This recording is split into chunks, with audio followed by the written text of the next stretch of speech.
금광명경 제4권 북량 삼장법사 단무참 한역 이윤허 번역 16. 부처님께서 보리수신에게 말씀하셨다.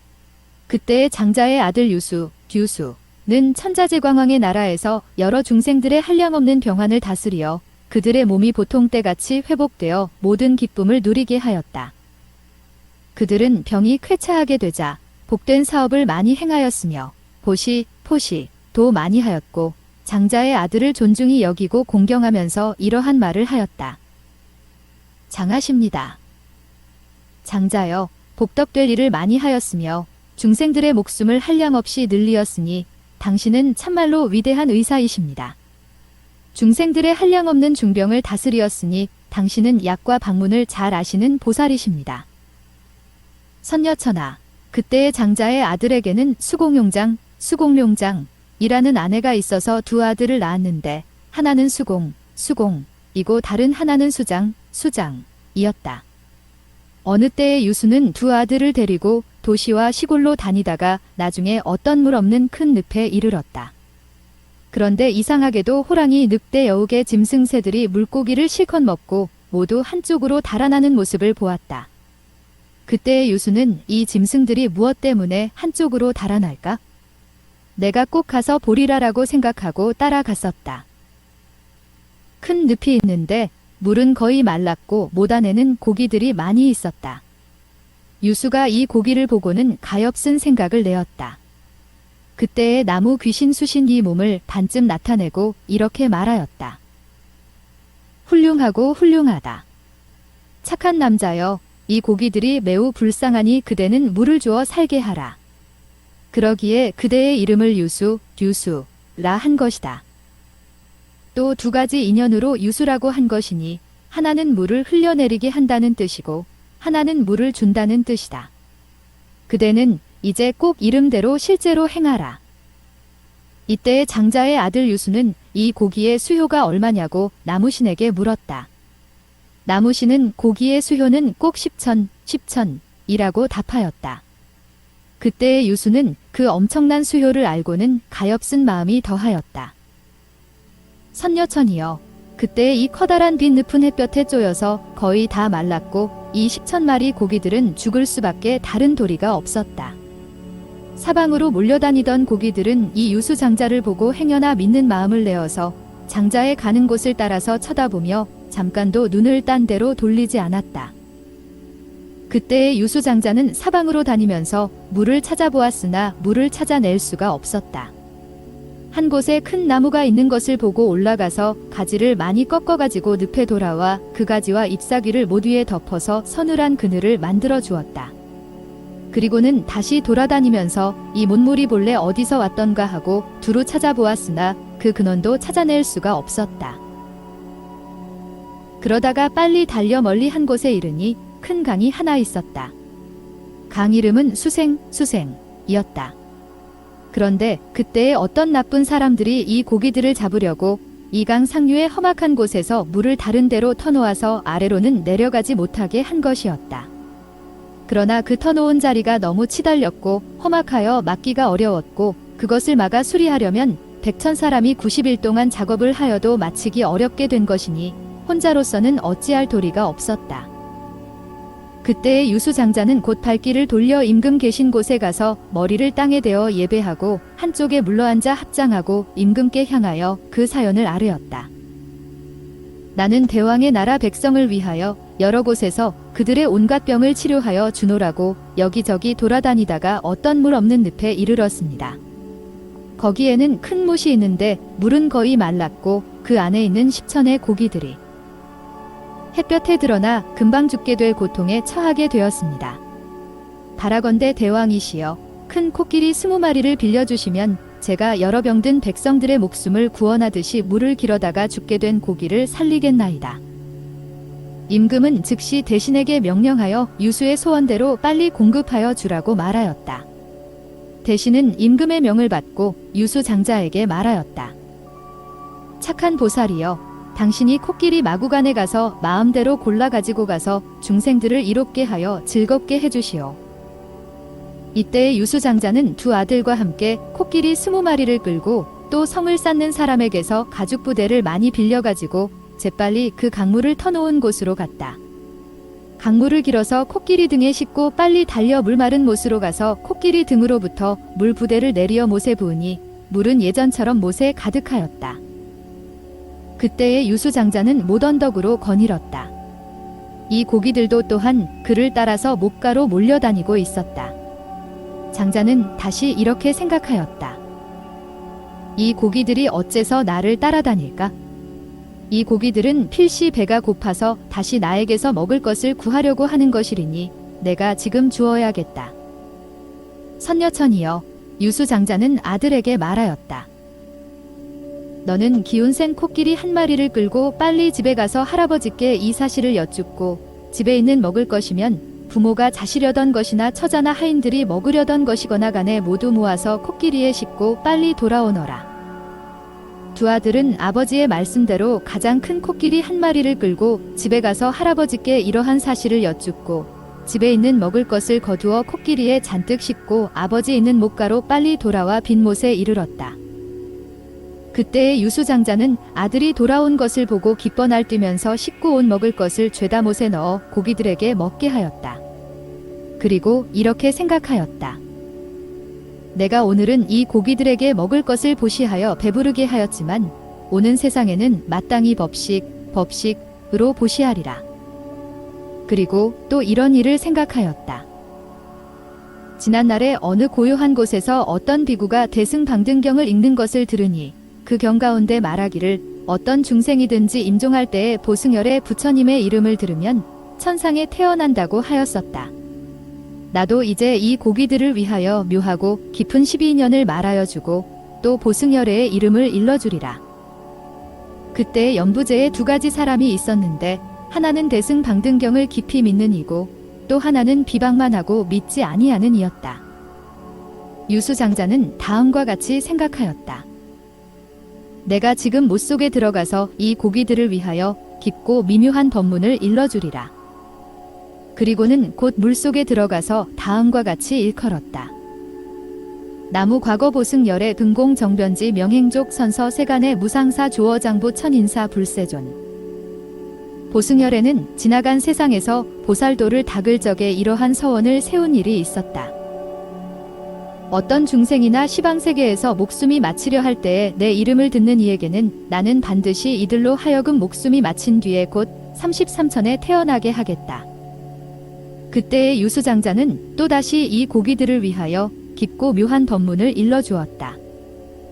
무명, 은행, 을 하며 행은 을 연하고 식은 을 연하고 명색은 을 연하며 유깁은 을 연하고 촉은 를 연하며 수는 를 연하고 애는 를 연하며 취는 를 연하고 유는 을 연하며 생은 사, 고, 를 연하느니라. 선녀천이여, 그때의 유수장자와 두 아들은 이런 법문을 일러주고는 곧 그 집으로 돌아갔다. 유수장자는 그 뒤에 손님들을 모아놓고 잔치하면서 술이 취하여 누웠다.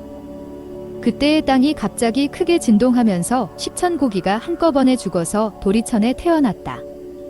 천상에 태어나서 생각하기를 우리들이 무슨 선근 인연으로 도리천에 태어났을까 하면서 서로 이야기하였다.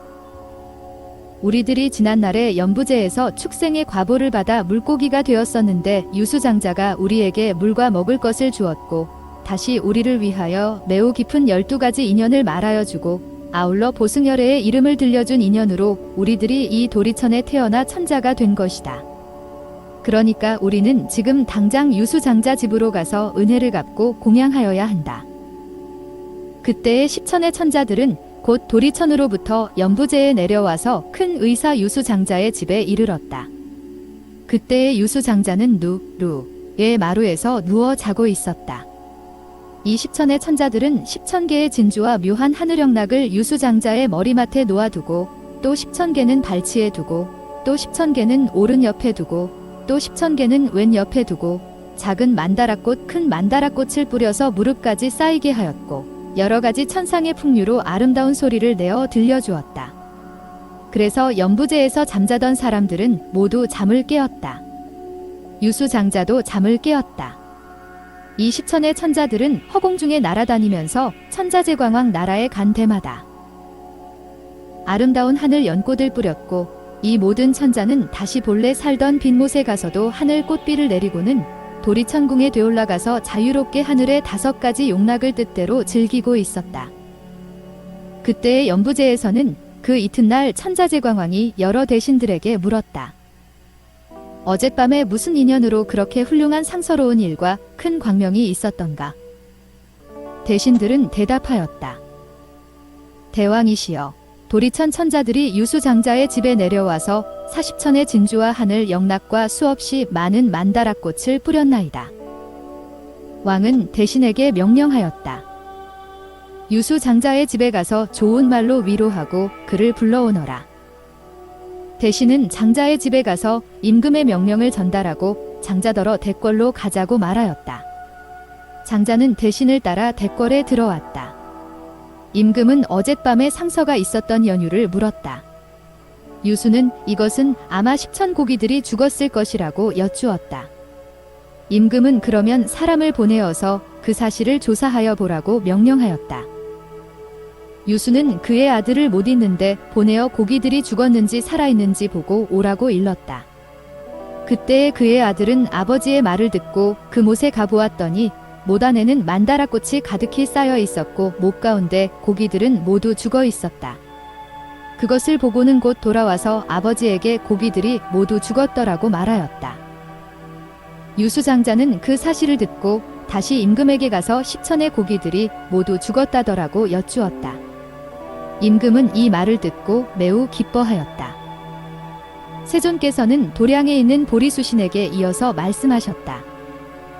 선녀천이여, 그때의 유수장자를 알고 싶은가? 그는 지금 나의 몸이고 맏아들 수공은 지금의 라후라이고 둘째 아들 수장은 지금의 아난이고 10,000마리 고기는 지금의 10천의 천자이다. 그래서 내가 안욕따라 삼략삼보리 수기를 준 것이다. 그때의 몸을 반쯤 나타냈던 나무 귀신은 지금 너의 몸이니라. 17. 그때의 도량에 있는 보리수신은 다시 부처님께 아뢰었다. 세존이시여, 제가 듣기로는 세존께서 지난 세상의 보살행을 닦으실 적에 한량없는 100,000가지 괴로움을 받으시면서 몸과 생명과 살과 피와 골수까지 버리셨다 하오니 바라옵건대 부처님께서는 옛날에 고행하시던 인연을 말씀하시어 중생을 이익해 하여 즐거움을 받게 하옵소서. 세존께서는 문득 신통을 나타내셨다. 그 신통력으로 이 땅이 6가지로 진동하며 큰 강당 안대중 가운데 칠보탑, 이 땅속으로부터 솟아올라오니 보배 그물이 그 위에 덮이었다. 그때의 대중은 이 일을 보고 처음 보는 기쁜 생각을 내었다. 그때의 세존께서는 자리에서 일어나 이 탑에 예배하고 조심조심 탑을 돌고 자리에 돌아가 앉으셨다. 그때의 도량 보리수신은 부처님께 아뢰었다. 세존이시여, 세존께서는 세상의 큰 영웅이시라 세간에 나타나시면 모든 것들의 공경을 받으시며 중생들 중에 가장 뛰어나고 가장 높으신데 어찌하여 이 탑에 예배하시나이까? 부처님께서는 이렇게 말씀하셨다. 선녀천하, 내가 보살행을 닦을 적에 내 몸의 사리, 명주를 이 탑에 넣어 두었다. 이 사리 신으로 말미암아 내가 빨리 안욕따라 삼략삼보리를 이루었느니라. 이때에 부처님께서는 존자 아난에게 말씀하셨다. 너는 이 탑을 열고 그 속에 있는 사리를 꺼내어 대중에게 보여라. 이 사리는 한량없는 6가지 바라밀다의 공덕을 닦아서 생긴 것이니라. 아난이 부처님 말씀을 듣고 나서 탑 앞에 가서 예배하고 공양한 뒤에 탑문을 여니 그 속에는 칠보로 만든 함이 들어있는 것이 보였다. 손으로 함을 열고 보니 그것은 빛이 붉고 흰 묘한 살이었다. 그래서 부처님께 아뢰었다. 세존이시여, 이 속에 있는 사리는 그 빛이 붉고 흰아이다. 부처님께서는 아난에게 말씀하셨다. 아난아, 너는 그 사리를 가져오너라. 이것은 보살의 몸에서 난 살이다. 그때의 아나는 칠보함을 받들고 부처님 처소에 와서 부처님께 올렸다. 그때의 부처님께서는 대중에게 말씀하셨다. 너희들은 지금 이 사리에 예경하여라. 이 사리는 개, 정, 해를 닦아 익혀서 된 것이니 매우 만나기 어려운 가장 으뜸가는 복받 복전이니라. 대중들은 이 말씀을 듣고 기쁜 마음으로 자리에서 일어나 합장하고 보살의 사리에 경례하였다. 그때의 세존께서는 대중의 의심을 풀기 위하여 이 사리에 지나간 때의 인연을 말씀하셨다. 아나나, 지나간 세상의 마가라타 라는 임금이 있어 선한 법을 닦으며 나라를 잘 다스려서 원수나 대적이 없었다. 이 임금이 아들 삼형제를 두었는데 모두 얼굴이 단정하고 아름다우며 몸매가 훌륭하고 위엄과 덕행이 놀라웠다.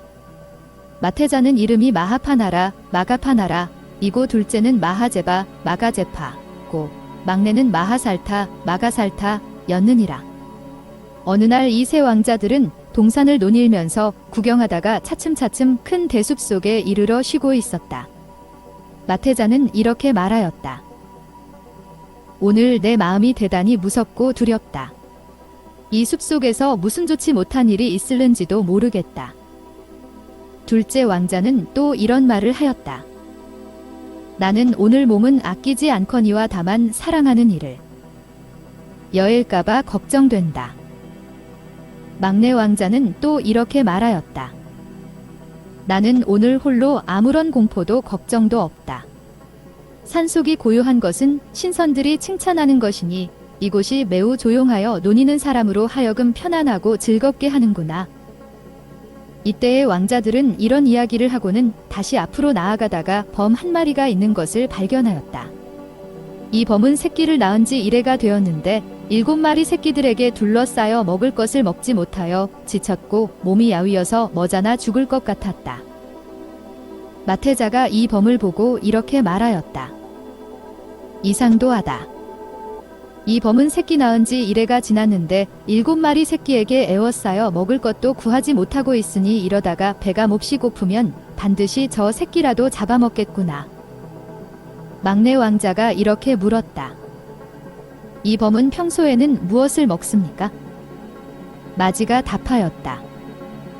이 범들은 오직 싱싱하고 더운 고기와 피를 먹느니라. 막내가 말하였다. 형님들 중에 누가 이 범에게 먹을 것을 줄 수 있겠습니까? 둘째 왕자가 말했다.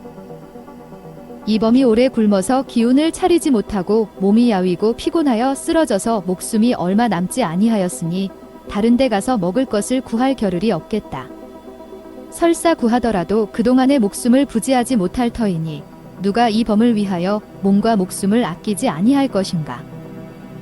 마태자가 말하였다. 가장 버리기 어려운 것으로 제 몸보다 더한 것이 없느니라. 둘째 왕자가 말하였다.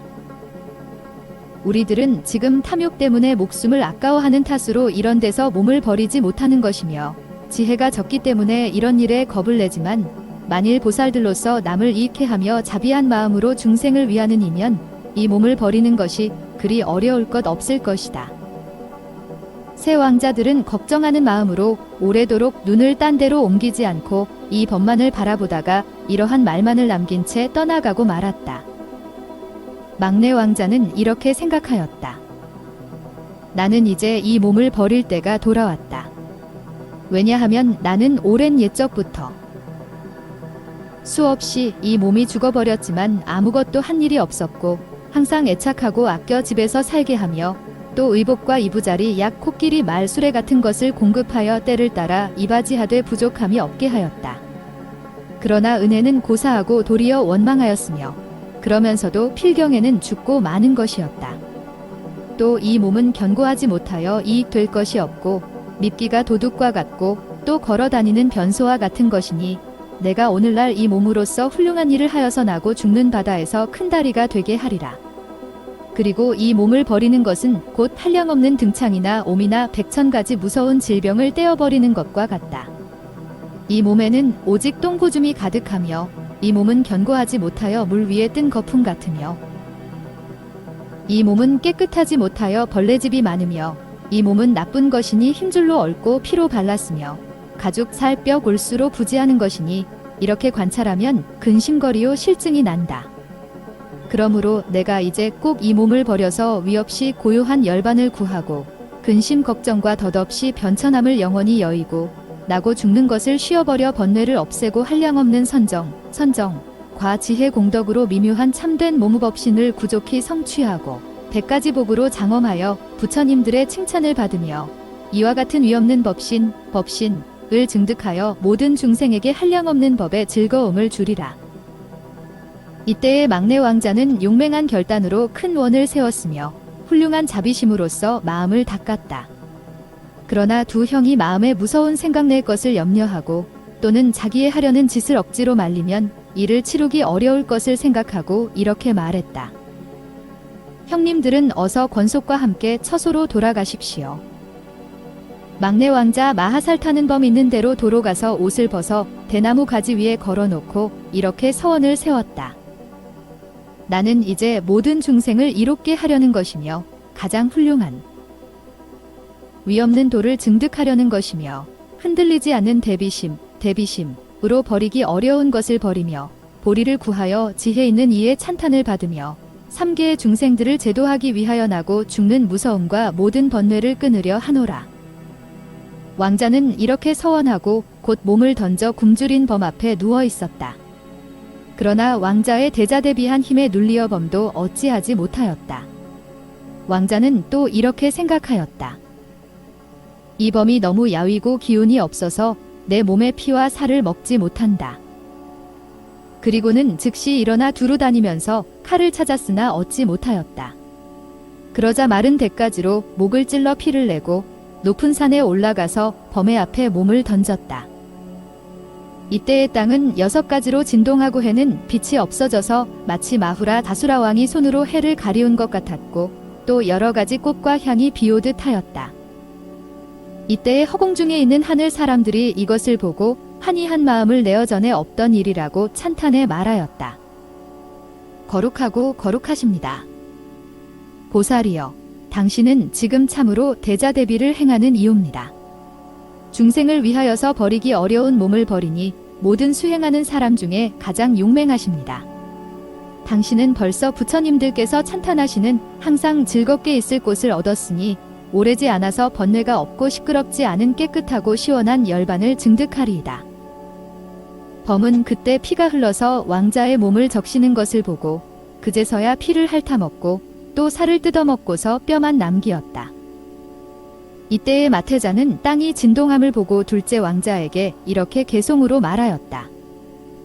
땅이 진동하고 바다가 흔들리고 해는 빛이 없어 가려진 것 같으며 허공에서 꽃과 향기 내려오니 반드시 내 동생이 몸을 버렸나 보다.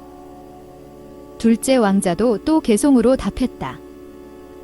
저 호랑이 새끼 낳은 지 1회가 되었는데 7새끼 둘러앉고 먹을 것 없어 기운은 쇠진하여 일어나지 못하고 오래지 아니하여 죽게 될 것을 내 동생 자비한 맘 그 모양 보았으니 그냥 두면 저 새끼 먹을까봐 겁을 내고 아까울싸 자기 몸 범에게 던져 죽을 것 구원한 것 틀림없으리.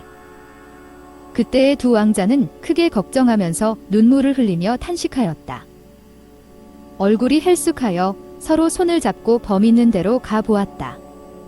거기에는 동생이 입었던 옷가지들이 모두 대나무 가지 위에 걸려 있었고 해골과 머리털과 손톱이 여기저기 흩어지고 피가 흘러 땅을 적신 것을 보았다.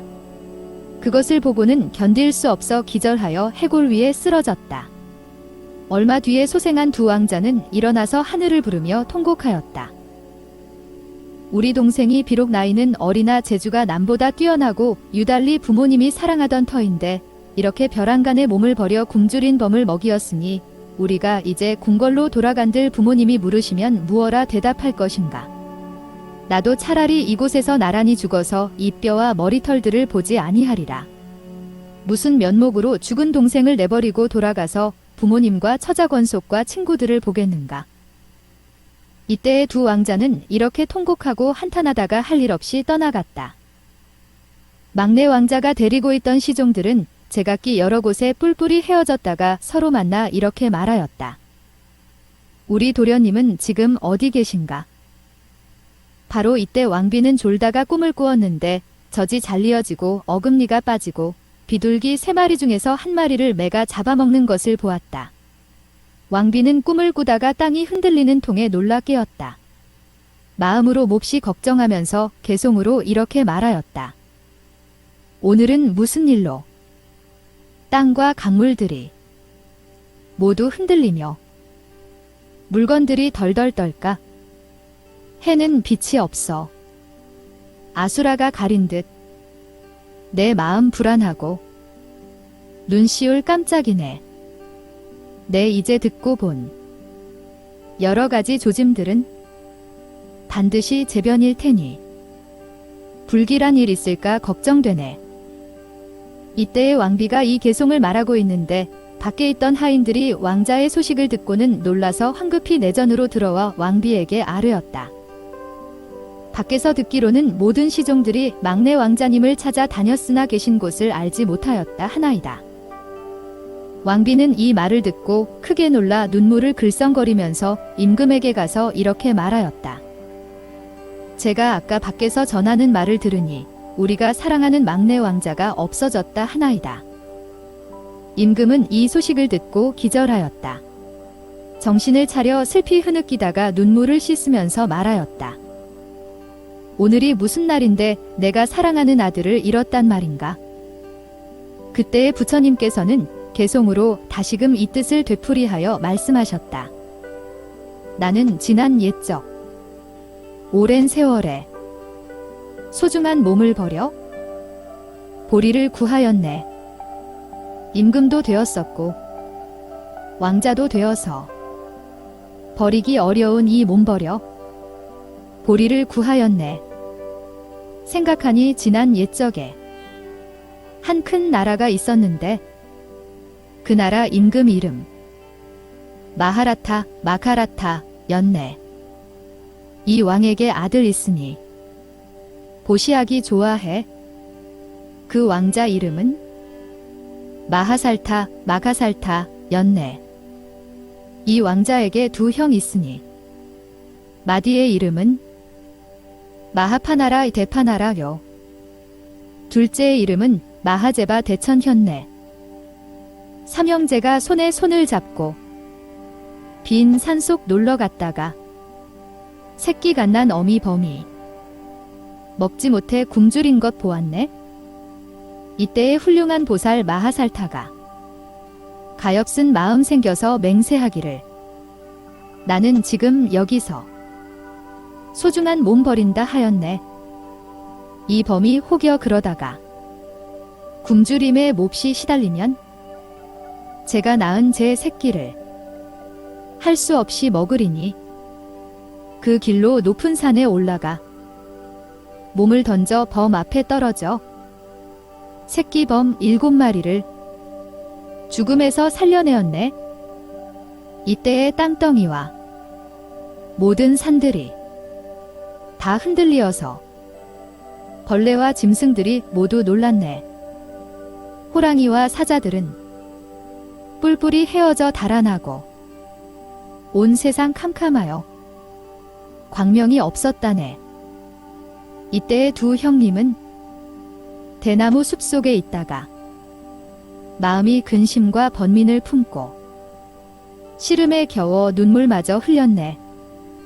차츰차츰 동생 찾아 범이 있는 데에 이르니 어미 범과 새끼 범들의 입에 피가 묻은 것을 보았지. 두 형은 사람의 해골과 머리털 손톱 짓발들이 여기저기 흩어져 있고 붉은 피가 땅에 물든 것도 보았네. 이때의 두 왕자는 이 일을 보고서 가슴이 답답하여 터지는 것 같아 저절로 땅 위에 곤두박질 쳤네. 제 티끌 흙 되는 대로 온몸에 묻어서 흙투성이 되고 제 정신 잃어버려 미쳐서 갈팡질팡하였네. 따라갔던 시종들도 이 광경 보고서 슬프고 아픈 생각 저절로 소리 내어 울부짖었네. 찬 물을 가져다가 서로 얼굴에 뿜어주니 그제야 겨우 소생 다시 일어나게 되었지. 왕자가 몸을 버릴 때엔 내전에서 왕비와 채녀 500명의 권속들이 함께 즐겁게 놀았었네. 바로 이때 왕비는 두 젖에서 젖이 흐르고 사지 골절이 바늘에 찔리듯 아프며 마음이 불안하여 아들 잃은 듯 하였네. 그래서 왕비는 임금 계신데 급히 가서 아주 작은 목소리로 울며 불며 말하였네. 대왕이시여, 부디 자세히 들으소서. 근심과 수심의 불이 이렇게 치성하여 저의 마음을 태워주나이다.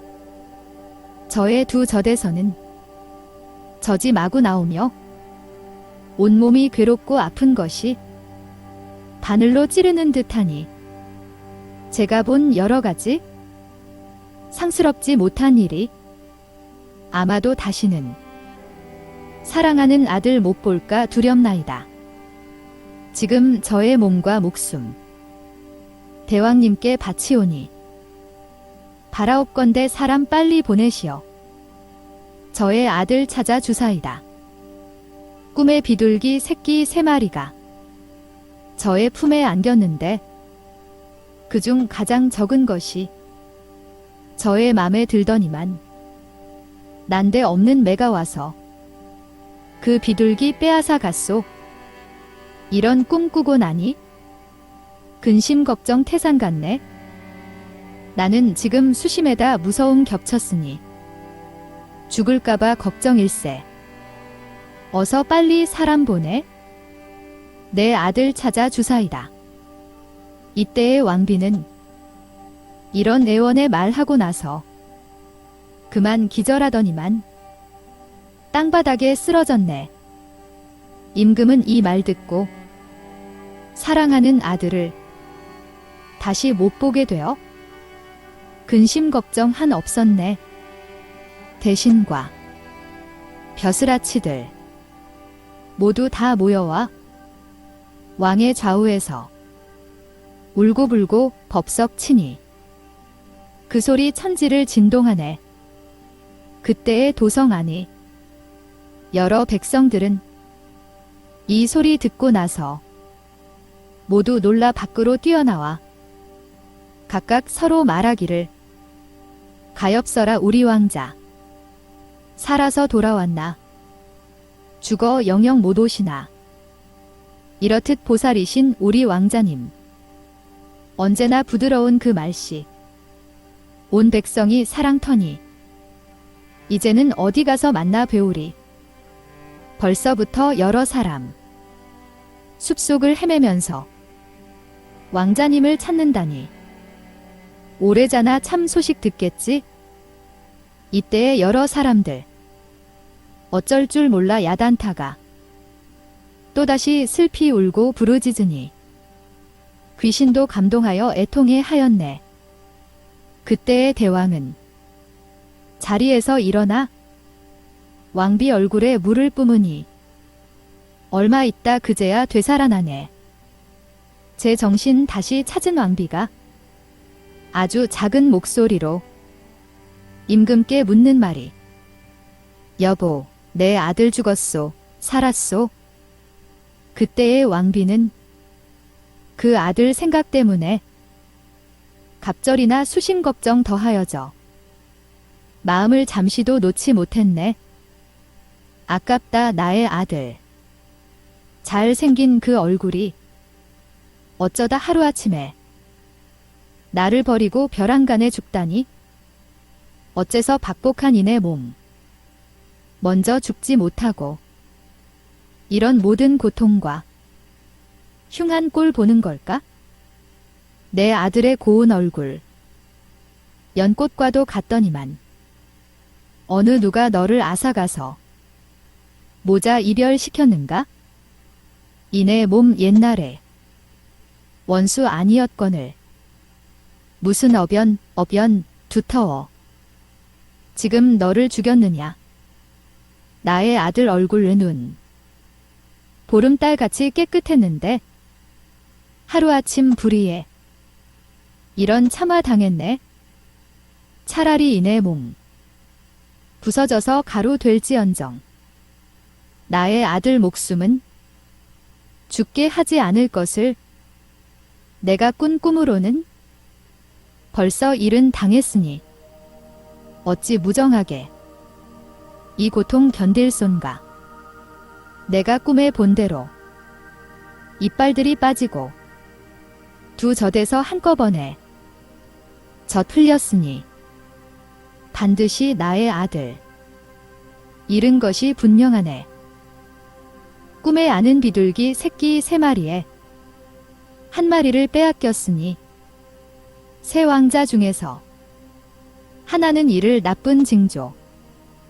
그때의 대왕님은 왕비에게 말씀하되 내가 지금 반드시 대신 사자 보내어서 동서로 두루 다녀 아들 찾아올 터이니 왕비는 진정하여 크게 근심 걱정하지 마오. 대왕님도 이렇게 왕비를 위로해 달래놓고는 당장에 수레에 말을 메워 타시고 대궐 밖으로 나섰으되 가슴에 맺힌 근심 걱정 참을 길 없어 애절하니 대중 속에 있지만은 얼굴은 매우 초췌하네. 성 밖으로 나가서 아들 찾을 적에 한량없는 여러 백성들도 땅이 움직이도록 울부짖으며 임금의 뒤를 따랐네. 성 밖에 나선 임금 사방을 바라보며 그의 아들 찾았지만 속 타고 마음 산란하여 있는 데를 몰라라. 최후의 한 사람이 멀리 보이는데 머리에는 흙투성이 의복에는 피투성이 온몸에 먼지 쓰고 울면서 다가왔네. 그때에 마하라타 대왕은 이 사신을 보고 나서 더욱 슬픔 간절하여 머리 들어 하늘 보고 울부짖어 통곡하였네. 먼저 보낸 신하 한 명 조금 있다 돌아와서 대왕 앞에 읍하면서 이렇게 아뢰었다. 대왕이시여 부디 걱정 마옵소서. 왕자님이 아직 살아있사오니 머자나 여기 오면 두 분 상면하오리다. 잠깐 새에 또 신하 돌아와서 임금을 배우니 수심이 가득 차서 얼굴은 야위었고 몸에 입은 의복 때 묻고 더러웠네. 대왕이시여 아사이다. 한 왕자는 벌써 이 세상 떠났sap고 두 왕자 살았으나 불쌍하고 가엾어라. 막내 왕자님 새끼 갓 난 범 보시고 이래 굶은 범이기에 그 새끼 먹을까봐 은근히 저어했네. 이 범 보시고서 대비심 깊이 내사 이 중생 제도하고 오는 세상에서 보리를 얻으시려 큰 서원 세우신 뒤 높은 곳에 올라가서 몸을 던져 범 앞에 떨어지니 배고픈 줄인 범이 일어나서 먹었으니 온갖 피와 살은 벌써 다 없어지고 해골만이 남아있어 땅 위에 흩어졌소. 이때의 대왕님 이 신하 말 듣고 나서 다시금 기절하여 정신 잃고 땅에 쓰러졌네. 근심 걱정의 불 온몸을 태우니 신하와 권속들도 모두 그러했네. 물을 뿌린 뒤에 대왕님 소생하여 머리를 겨우 들어 하늘 부르며 통곡했네.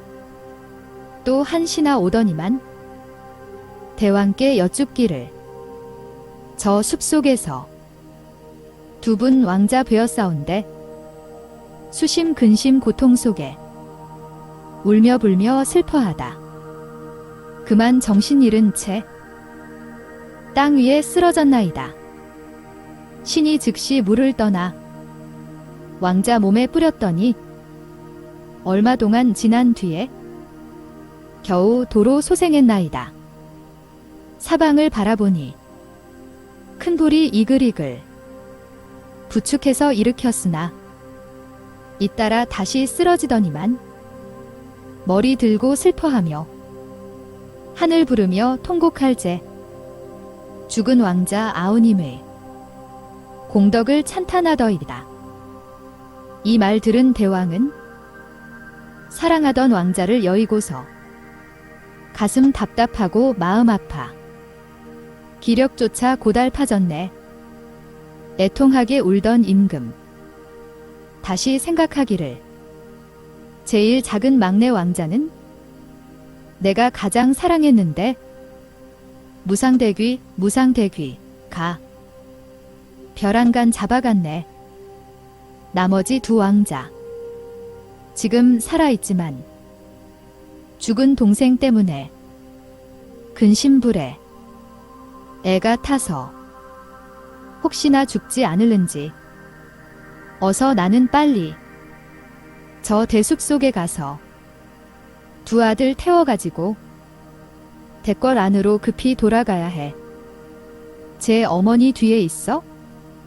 근심 고통 절박하니 가슴이 찢어질 듯 애통해 하다가 따라 죽지나 않을까? 하지만 두 아들 보게 되면 그 마음 위안되어 행여나 남은 1000명 보전하여 끝마치지 않겠는가?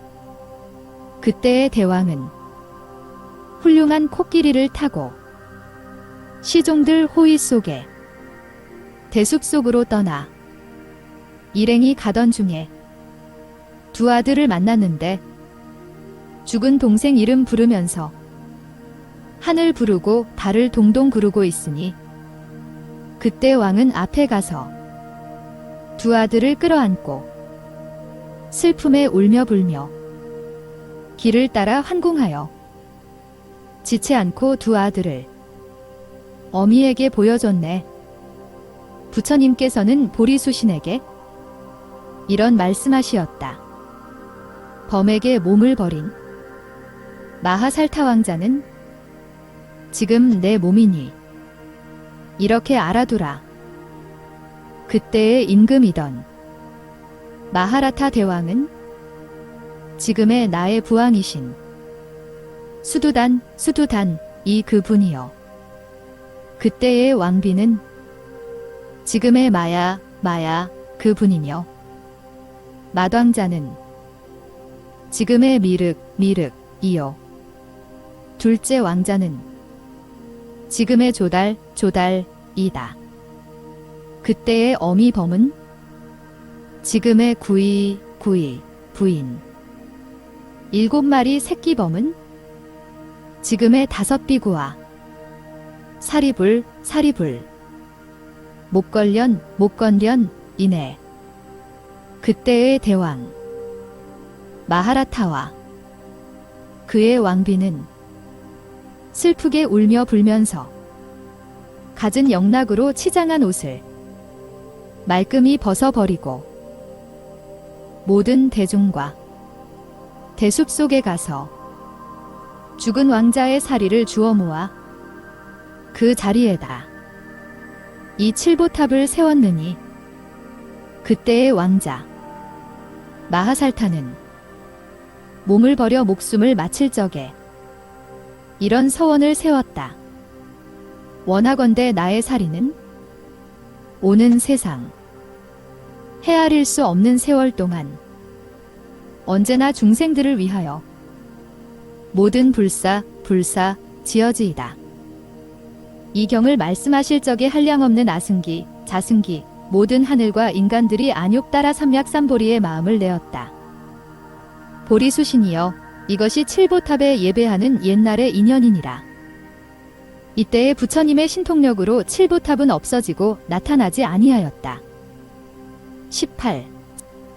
그때의 한량없는 백천만억 보살들이 이 세계로부터 금보계사왕, 금보계산왕, 열의 나라에 이르러 두 무릎과 두 팔꿈치와 이마를 땅에 대어 부처님께 경례하고 한 곳에 물러나서 합장하고 부처님을 향하여 똑같이 같은 목소리로 찬탄하였다.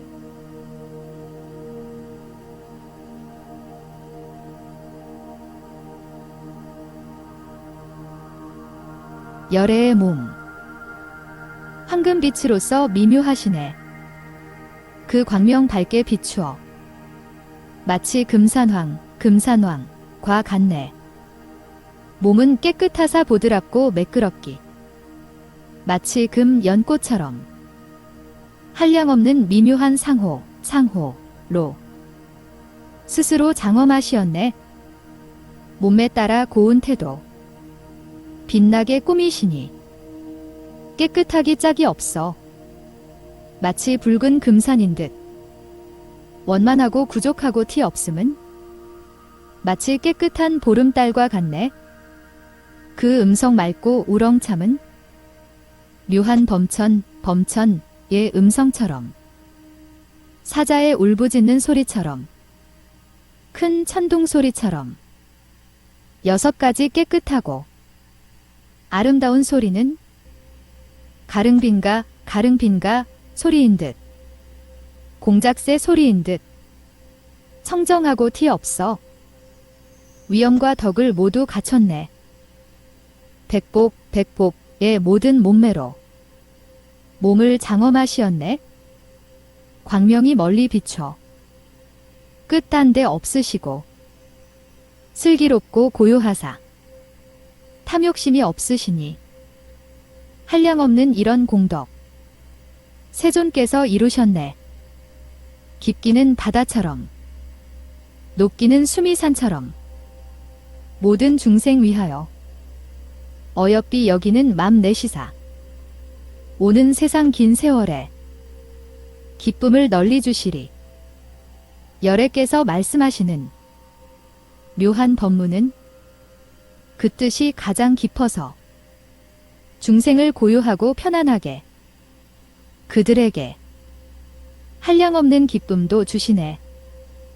위없는 감로법문 능란하게 설하시고 위없는 감로법문 활짝 열어놓으시네.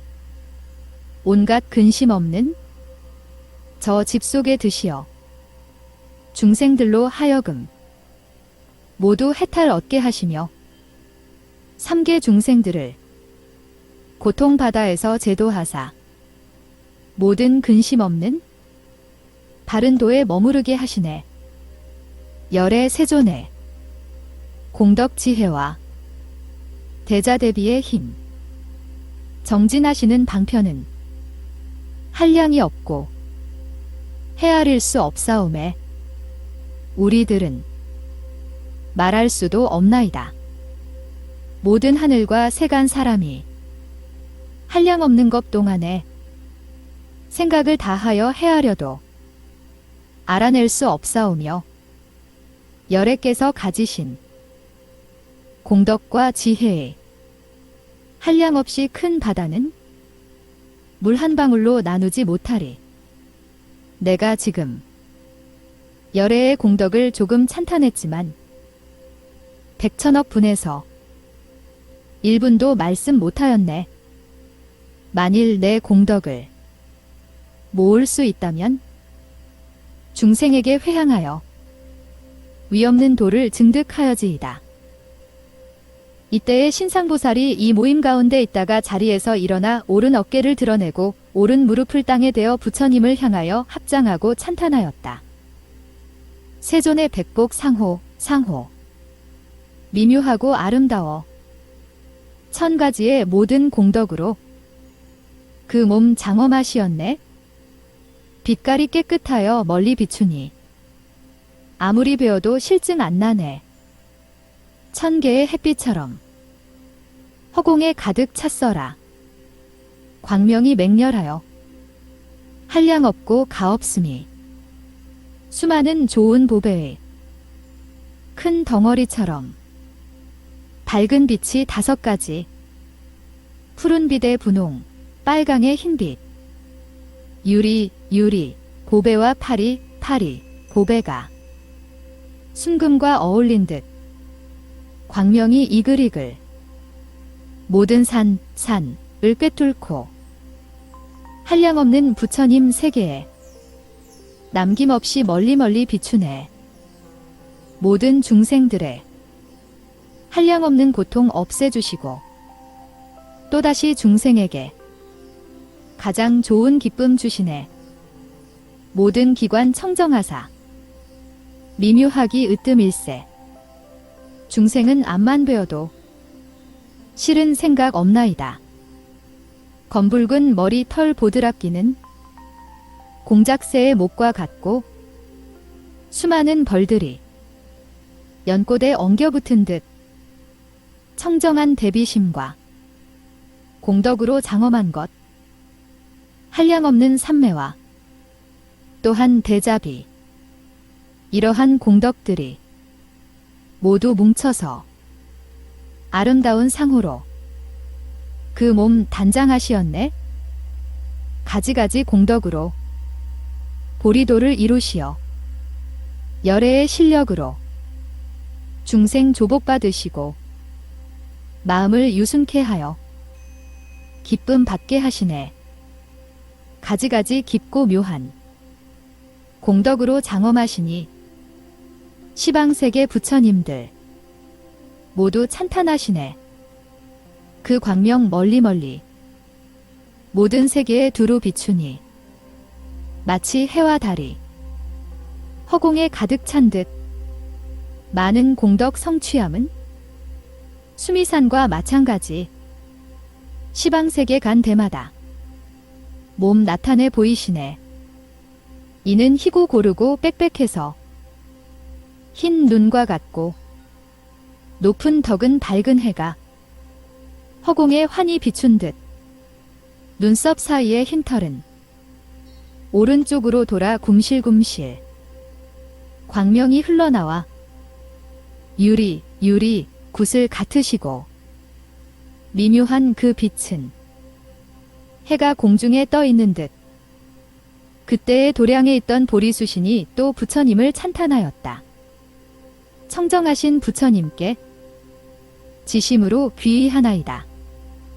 깊고 묘한 법을 그대로 깨치셨고 나쁜 법과 그른 도를 모두 멀리 여의시고 우뚝 혼자 뛰어나서 부처의 바른 깨달음 이루셨네.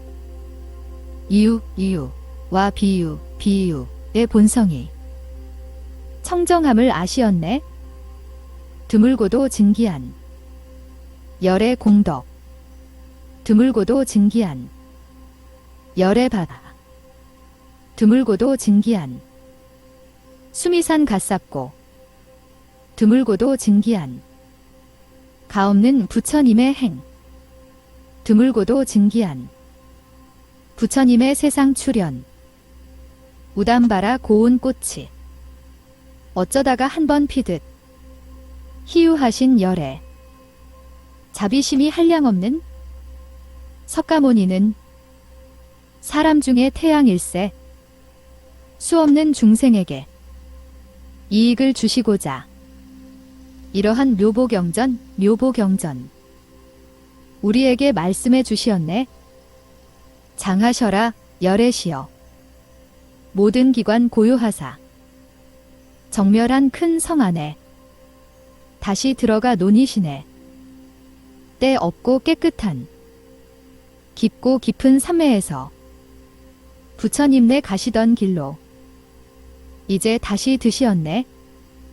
수많은 성문들이 몸이 다 비었듯이 거룩하신 세존에 행하던 곳도 비었네. 이와 같이 일체에 한량없는 모든 법도 성품과 모양 따져보면 그도 모두 다 빈 것일세.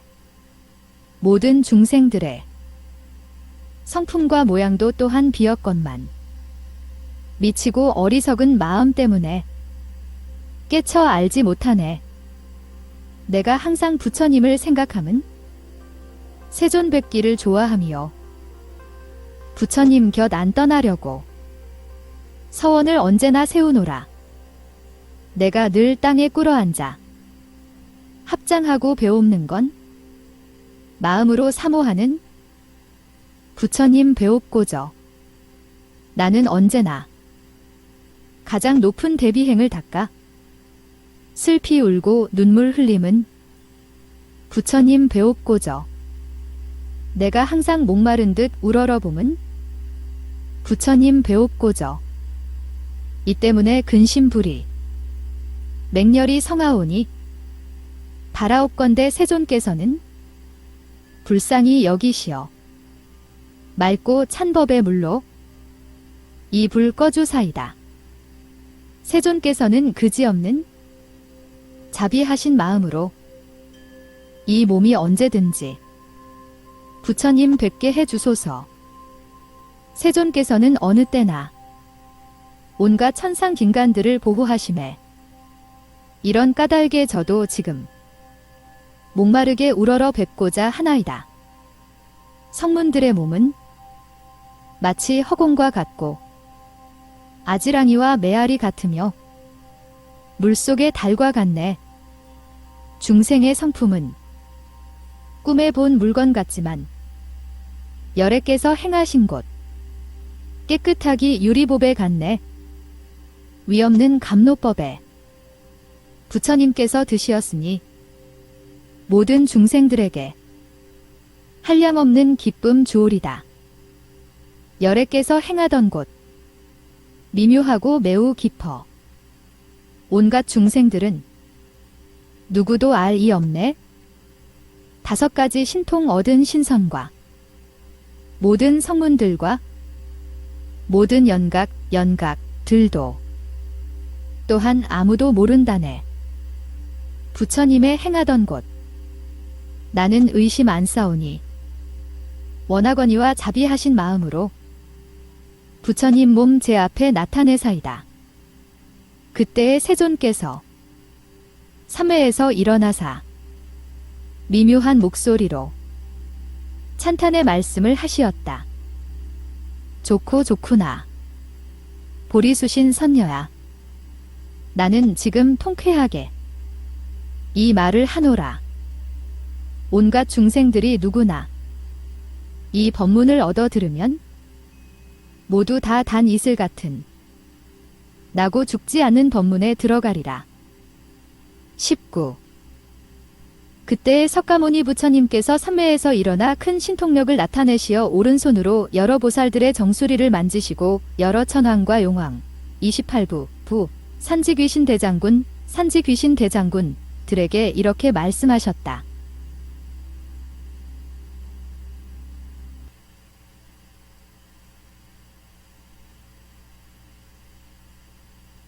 나는 한량없는 백천만억 항하의 모래알과 같이 수많은 것 동안에 이 금광명의 미묘한 경전을 닦아 익히었노라. 너희들은 마땅히 받아 지니고 읽고 외워서 널리 이 법을 퍼뜨리어라. 그리하여 다시는 연부제 안에서 끊이지 않도록 하여라. 어떠한 착한 남자나 착한 여인이 오는 세상에서 이 경전을 받아 지니거나 읽거나 외우는 이가 있거든. 너희들 모든 천신은 언제나 그를 옹호하여야 한다. 이 사람은 오는 세상에서 한량없는 백천의 인간, 천상 중에서 언제든지 기쁨을 받을 것이라 알아두어라. 그뿐 아니라 오는 세상에서 여러 부처님을 만나 뵐 것이며 빨리 안욕 따라 삼맥삼보리를 증득할 것이니라. 그때 여러 큰 보살과 천신 용왕 기십팔부 산지대장들이 곧 자리에서 일어나 부처님 앞에 나와서 두 무릎과 두 팔꿈치와 이마를 땅에 대어 예배하고 다 함께 소리내어 아뢰었다. 세존께서 가르치신 대로 받들어 행하겠나이다. 이와 같이 3번이나 반복하여 아뢰었다. 부처님의 가르침대로 받들어 행하겠나이다. 여기에서 산지대장들은 또 부처님께 아뢰었다.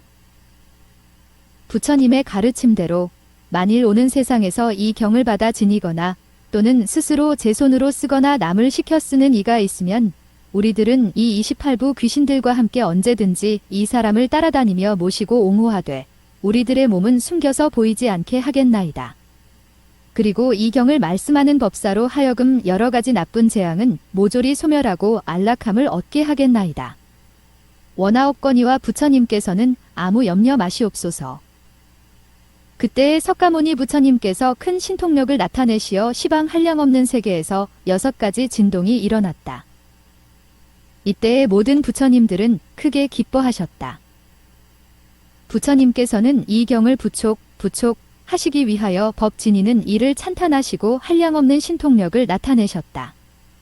여기에서 한량없고 그지없는 아승기 보살마하살 대중과 신상보살 금광, 금장, 상비, 법상 등과 사천대왕, 10천의 천자 도량 보리수신 결례지신과 온갖 세간의 천상긴가, 아수라들은 부처님의 말씀을 듣고서 모조리 위없는 보리의 도를 발하고 기뻐 뛰놀면서 예배하고 물러갔다.